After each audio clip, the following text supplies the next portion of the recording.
everyone, to the first annual Super Bowl 49 Sunday Sermon Halftime Show. I'm Jeff Walters, and with me is Hall of Faither, Kelsey Pierce. Boy, Kelsey, wasn't that an interesting first half? Well, Jeff, I'd say so, indeed. Yes, it was.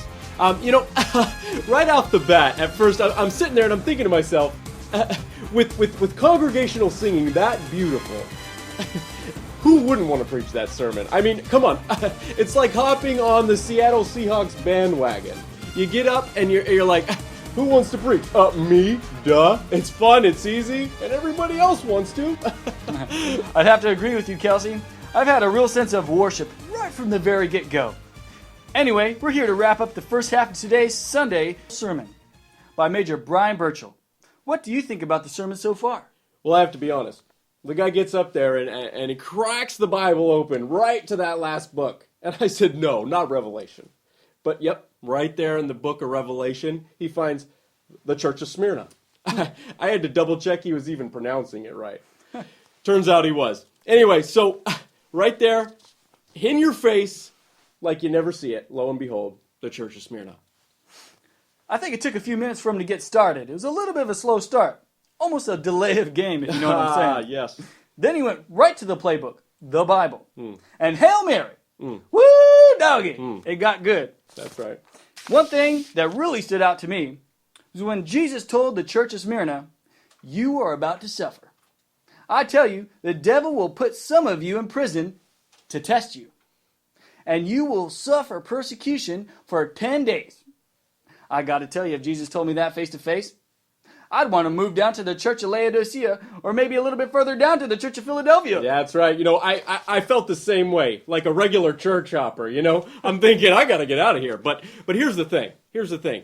Jesus really comes full circle, brings it all the way around with that punch in the gut of a statement where he says, do not be afraid. That's and it right. Just changes everything.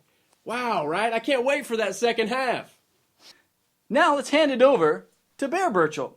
He's going to go over some numbers, some specifics, some percentages, so that we could fully understand this sermon thus far.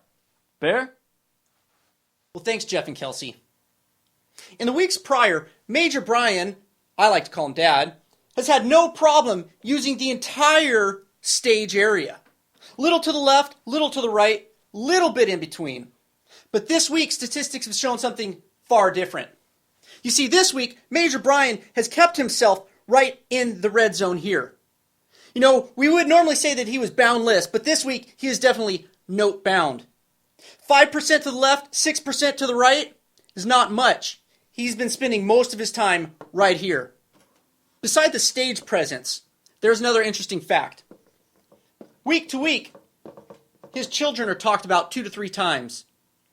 However, this first half, this week so far, 0. 2 to 3 times, so far it's 0. Will things change this second half? I don't know. But for now, we'll send it back up to you guys. Thanks a lot, Bear.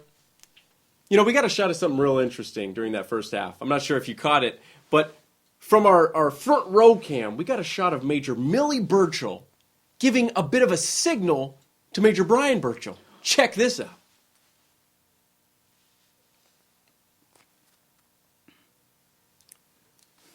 Maybe that has something to do with it.